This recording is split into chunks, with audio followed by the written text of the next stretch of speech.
అసలు నేను చెప్పేదేమన్నా వింటున్నావా?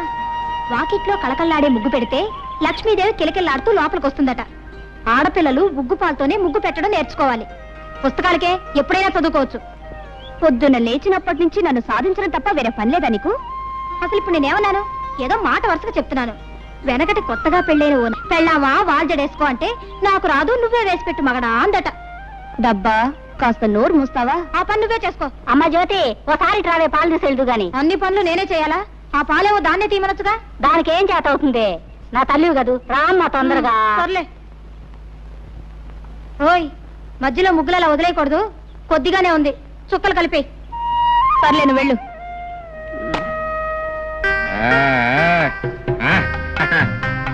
మరదల పిల్ల, ముగ్గులు ప్రమాణంగా పెట్టావు. ఇవన్నీ ఎప్పుడు నేర్చుకున్నావు నువ్వు? ఇదేమన్నా బ్రహ్మ విద్య? ఇవన్నీ నాకు ఎప్పుడో వచ్చు. ఇప్పుడు వచ్చా? వస్తుంది, నాకు భలే సంతోషంగా ఉంది. నీకెందుకు సంతోషం? నాకెందుకంటే ఎప్పటికీ నీ ముగ్గులు నా ఇంటి ముందు కదా నువ్వు పెట్టాలి. పెడతాను. ఇంకొకసారి అలాంటి మాటలు మాట్లాడితే 2 ముట్టికాయలు పెడతాను. ఆహా, అయితే పెట్టు మరి. మరదలు పెట్టే ముట్టికాయలు కజ్జికాయల కంటే తీగా ఉంటాయి. అది సరిగానే మరదల పిల్ల, నీకు ఈ ఒక్క ముగ్గేనా అన్ని ముగ్గులు వచ్చా? అన్నీ వచ్చు. అన్ని వచ్చా? రథ ముగ్గు వచ్చా? వచ్చు. చిలకా ముగ్గు వచ్చా? వచ్చు. మరి ముద్దు ముగ్గు వచ్చా? అది వచ్చు. వస్తే పెట్టు. వస్తున్నా పెట్ట.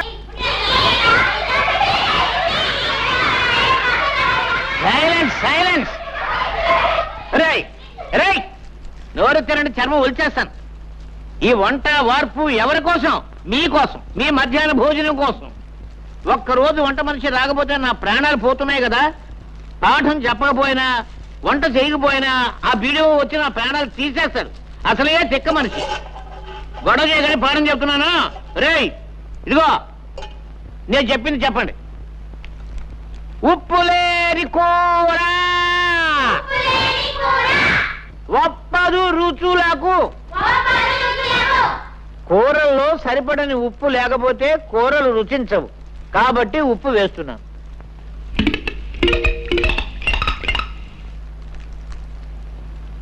ఆ తర్వాత రే బడుద్దాయిలారా, పద్యం మాత్రం చెప్పండి, నన్ను చంపకండి. పద్యం మాత్రం చెప్పండి రా. పప్పులేని తిండి ఫలము లేదు అంచేత, అంటే పప్పు తినకపోతే తిండికి ఫలితం లేదు. కాబట్టి ఇదిగో పప్పు వేస్తున్నాను.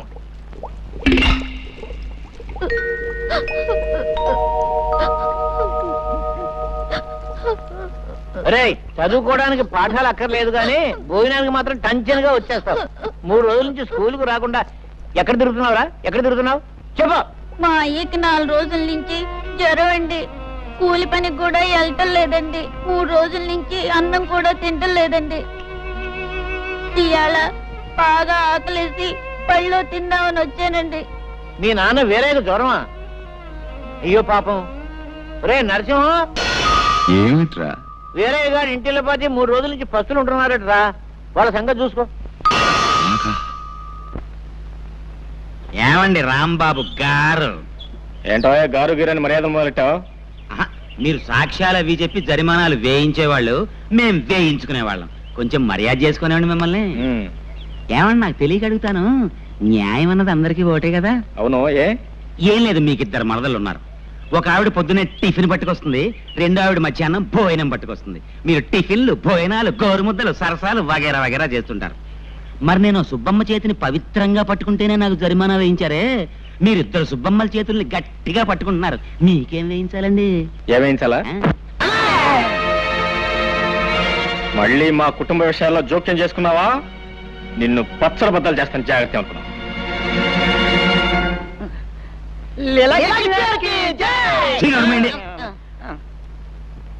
సర్వే జనా సుఖినో భవంతు.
మీద చేయి చేసుకుంటారా నువ్వు?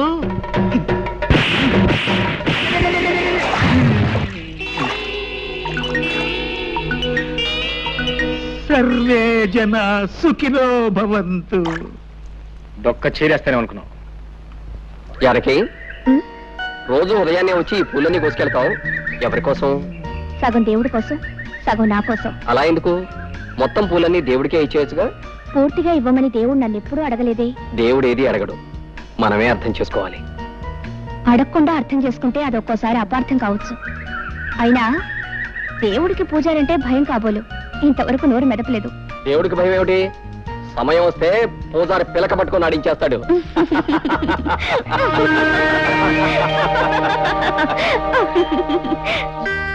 జానకే, ఎక్కడ మరదల పిల్ల ఎక్కడ?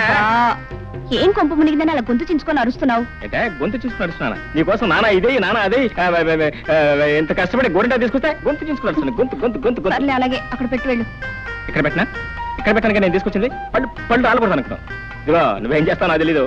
వస్తే బోడి పుస్తకం బావగారిని నానా కష్టాలు పడి నీకోసం గోరింటా తీసుకొస్తే పుస్తకం బోడి పుస్తకం అని. ఇదిగో నువ్వేం చేస్తావు నాకు తెలీదు. ఈ గోరింటాకు మెత్తగా రుబ్బు. ఏది గారెల కోసం పప్పు రుబ్బుతారే, పప్పు అంత మెత్తగా రుబ్బు. రాత్రి పెట్టుకో. తెల్లారడం ఏంటి, అయ్యగారి కళ్ళు తిరగడం ఏంటి, ఎర్రగా పని నీ చేతులు చుట్టం ఏంటి? పెట్టుకొస్తావా? నువ్వు అనవే పెట్టుకొస్తావా? పెట్టుకో. సరే, నువ్వు వెళ్ళు. ఇదిగో మర్చిపోయినాయి, మొత్తం నువ్వే పెట్టుకోవాలి. అత్తయ్య కూడా ఇవ్వద్దు. ఆ మరదల పిల్ల లేదు, కొట్టి పిల్ల, దానికి అసలు ఇవ్వద్దు. మొత్తం నువ్వే కాళ్ళకి చేతులు ముఖాన్ని మొత్తం పెట్టుకోవాలి. మొత్తం పడిపోవాలా? ఛీ! ఓయ్ ఎవరదే? నేనే బావా. ఓ నువ్వా మరదల పిల్ల? ఏంటి రాత్రి గోరింటా పెట్టావా? పెట్టాను బావా. బాగా పండిందా? బ్రహ్మాండంగా పండింది. పండకేం చేస్తే ఇచ్చింది ఎవరా? బావనే ప్రేమతో ఇచ్చాను. అవును మరి. ఇదిగో నేను కళ్ళు మూసుకొస్తున్నాను. తలుపు తీసి కళ్ళు తెరవంగానే ఎర్రగా పని నీ చేతులు కనపడాలి. రా బావా, రమ్మంటుంటే. వస్తున్నా, కాసుకో. ఇదిగో మరదల పిల్ల, తలుపులు తీస్తున్నాను. ముందు నీ చేతులు మాత్రం లోపల పెట్టు.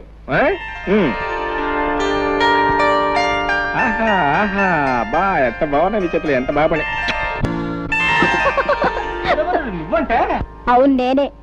మరి మీ అక్కయ్య ఇంటి దగ్గర శుభ్రంగా నిద్రపోతుంది. మరి నేను ఇచ్చిన గోరింటాకు మీ అక్కయ్య పెట్టుకోలేదా? అంతా నువ్వే పెట్టుకున్నావు. గురుగారు, నాకు చిన్న అనుమానం. అవకాశం ఇచ్చాను, అడుక్కో. ఏం లేదు, తమరి ఈ మధ్య లీలలు ఏం చేయటం లేదు. కారణం ఏమిటి? జరిమానాలు కట్టలేక? చాచే అదేం కాదురా. ఆ రోజుల్లో మా గురువుగారు శ్రీకృష్ణుడు కూడా గంటకోలేలా అరగంటకోలేలా చేయలేదు.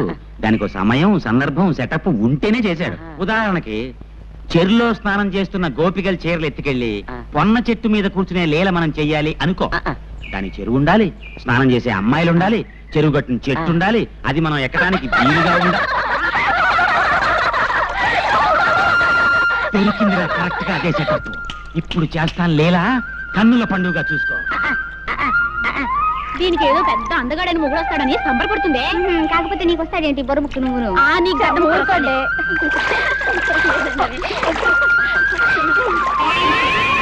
ఆలస్యమైంది, పదండి వెళ్దాం.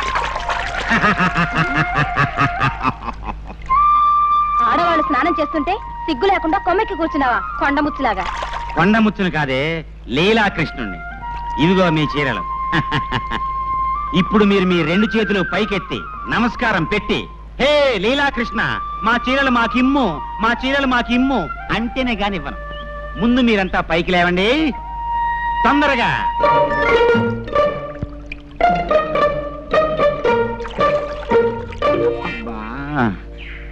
భాగవతంలో శ్రీకృష్ణుడు చీరలు మాత్రమే ఎత్తుకెళ్ళాడని రాసింది. లంగాలు బాడీలు ఎత్తుకెళ్ళినట్టు లేదు. పొరపాటు చేశాను. ఏంటి నమస్కారం పెట్టమంటే అంతా చెట్టు చుట్టూ చేరుతున్నారు? అలా కోపంగా చూస్తారేంటి? ఏంటా చేతిలో రాయా?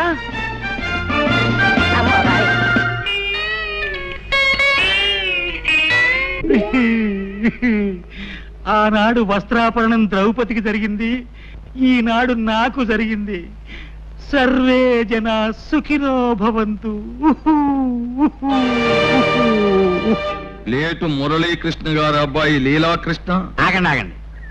లీలాకృష్ణ అనబడే ఈ తుచ్చుడు, నీచుడు, చండాలుడు నిన్న సాయంత్రం చెరులో స్నానం చేస్తున్న కొంతమంది అమ్మాయిల చీరలు దాచేసి అల్లరి చేసినందున వీడికి 500 రూపాయలు జరిమానా విధించడమైనది. అంతే కదా? నువ్వేమంటావు రత్తయ్య బావా? ఇంకో 100 ఎత్తే బాగుంటదేమో అంటావు అంతే కదా. నీ మాట ఎందుకు కాదనాలే, ఇదిగో 600. అవును, నా ఆస్తి అంతా ఇలా జరిమానాల రూపంలో తినేయటానికేనా మీరు ఈ పంచాయతీలు కట్టుబాట్లు పెట్టింది? ఇక మీదట నువ్వు వెధవ పనులు చేసి జుల్మానా చెల్లించిన నీ పాపిష్ట డబ్బు ఈ పంచాయతీ ముట్టుకోదు. ఇక నుంచి నువ్వు ఏ పొరపాటు చేసినా నీకు దేశశుద్ధి చేసి గ్రామ బహిష్కారం చేస్తాం కాబట్టి అంతేకాదు, నీకు 2 నెలలు టైం ఇస్తున్నాను. దేనికి? నువ్వు పెళ్లి చేసుకుని ఒక గృహస్థుడివి కావాలి. అన్యాయం, ఇది చాలా అన్యాయం. ఈ పెళ్లి పెటాకులు నాకు కుదరవు. గురువు గారు, పెళ్ళంటే అర్థమైంది, పెటాకులు అంటే అర్థం ఏమిటండి? పెటాకులు అంటే ఆ. పెళ్లితో పాటు మనం తగిలించుకునే అత్తగారు మామగారు అనే తాటాకులు అన్నమాట. అర్థమైందా? ఇది చాలా అన్యాయం. ఊరికే అరవకు, ఇది పెద్దలందరూ కలిసి చేసిన నిర్ణయం. ఓహో అలాగా, అయితేనే పెళ్లి చేసుకు తీరాలి అంతే కదా. పదండి.